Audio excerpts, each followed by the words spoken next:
There are several ways to resolve disputes. One is by negotiation between parties. If that doesn't work and it ends up as a lawsuit, it goes to a formal court proceeding, which can be very costly. It can generate a lot of publicity. Things can turn into a media circus, which could be against the interests of your client. So there are alternative methods of dispute resolution. One is called mediation, and one is called arbitration. Mediation is entirely voluntary. You rarely have a contract that requires mediation if parties get into a dispute. Sometimes you do.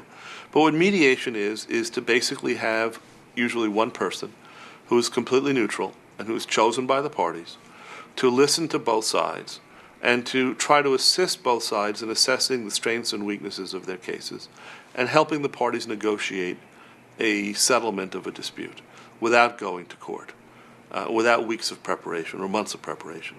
And I've done that very successfully, where if you're dealing with lawyers on the other side, that you just can't get a deal made, either because the lawyers are being difficult or their clients are being difficult, or your client is being difficult, my client is being difficult.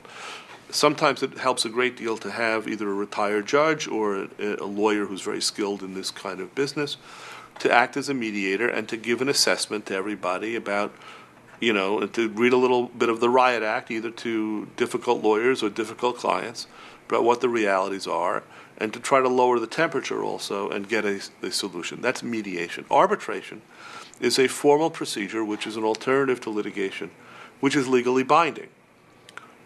It's unlike court, where you go to a courtroom and you have a judge and sometimes a judge and jury.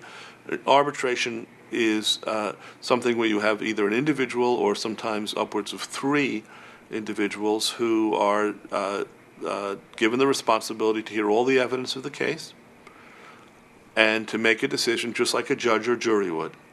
And generally, those decisions by arbitrators are legally binding. Now, there are contracts. It's not uncommon to see contracts that say that the parties agree that if there are disputes on the contract, the dispute will be arbitrated and not litigated. Arbitration can save time. Arbitration, like mediation as well, has privacy aspects to it, so it's not a public fight. Also, for example, in employment contracts, it's not uncommon to have arbitration agreements because employers do not want to have cases go in front of juries, because juries often in unlawful discharge cases and harassment cases very often will award very large punitive damages awards, or at least as a big threat of that. So arbitration is a way to protect companies from being in front of juries and also to maintain the privacy of the disputes.